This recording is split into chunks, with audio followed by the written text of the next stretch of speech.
Okay, so this is Emma, who's just finished the permanent makeup startup course with Katy at the Permanent Makeup Training Academy. So Emma, what's your sort of background? What have you sort of done in the past or working up to recently? So I am a specialist radiographer. Yeah. Is it nuclear radiology? Nuclear radiography. Something a little bit different. Nuclear medicine. Nuclear medicine. Okay. Yeah.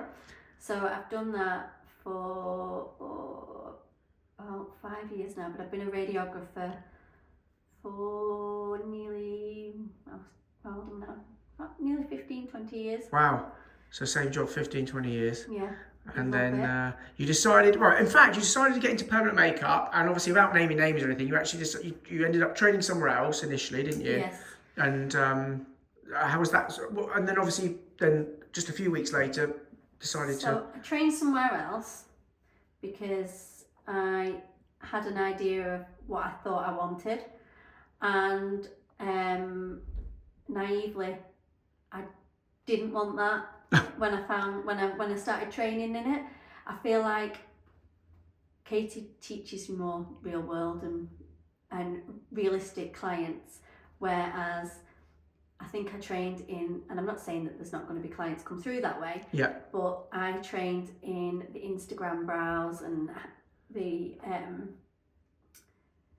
photo brows, Yeah. where it's more of a young, I feel, my personal opinion, is a very young trend. Yeah. And it looks amazing, but it's not going to suit all my clients. And Yeah. I wanted to not retrain, because I've used some of the skills that I did learn previously, but also I've picked up little bad habits from previous training. Yeah. And obviously, ironically, Katy doesn't even have an Instagram. so you won't be learning Instagram brows off of her. No. It's natural people, everyday things, I isn't think it? a brow should look like it's not been done. Yes. Whereas I feel I was doing brows that look like they've been done. Yeah. And I think that's the difference. Okay. And then obviously you trained elsewhere initially, and then quick soon after realised maybe that wasn't the right sort of training. You decided to retrain with Katy. Is there any reason you chose Katy? Because obviously you knew someone that had trained with her, hadn't you? One of my really good friends, she trained with Katy. Couldn't speak highly enough of her. And I'm obviously not local, so I thought, do you know what? She's doing so well. I'm going to take the plunge and go and train with the best of the best. So I decided to pick up the phone, give Paul a call, see if there was any availability, and I came and I did my course, and I've got absolutely no regrets. Wow.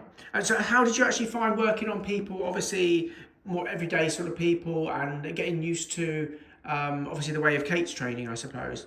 I think Kate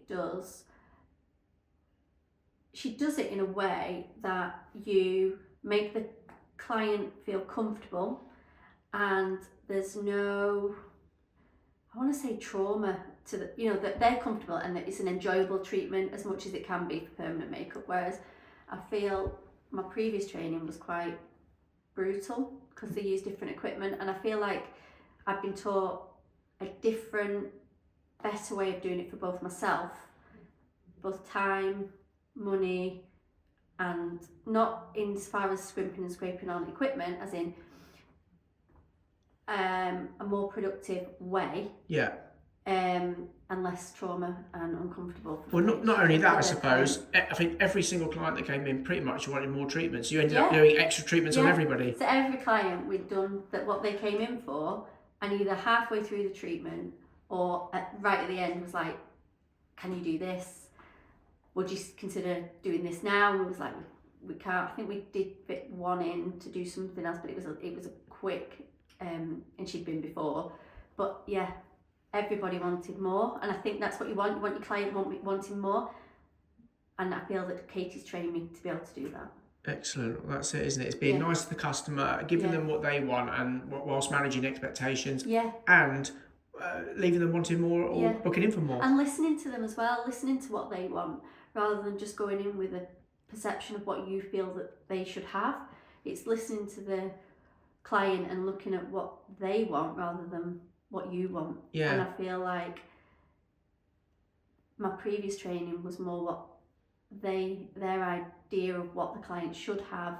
Like a one brow fits all type thing. Yeah, and Kate's definitely not like that.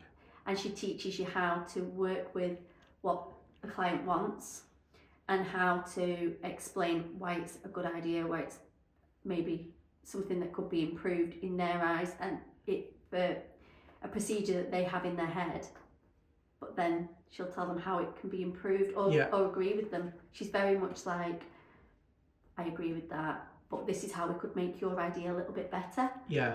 What do you think? You know, and she'd either, you know, if the client was insistent that they went with that, then that was fine, but the majority don't, because she's right. There you go. And this comes from a nuclear medical medicine person. Yeah. So not a nuclear scientist, but almost. I think for me as well, I'm not frightened of putting a needle near somebody because my job, that's what I do. But I feel it gives you Katy gives you the confidence to try different techniques and different ways of doing things, and not one brow fits all. Yes. Not one brow fits all, and not one technique or colour or anything fits all.